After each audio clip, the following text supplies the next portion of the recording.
Magandang umaga po sa inyo lahat. Ito po ang Cebu Pacific Lipad bilang 564 patungong Manila. Para sa aming panauhin, mangyaring ilagay ng maayos ang inyong kagamitan sa ilalim ng upan sa harapan ninyo o sa overhead bins.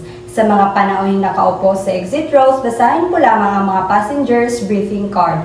Kung sa inyong palagay ay hindi ninyo magagampanan ang mga panuntunan ng exit rows, ipagbigay alam sa inyong cabin crew sa mga sandali ito. Mabuhay!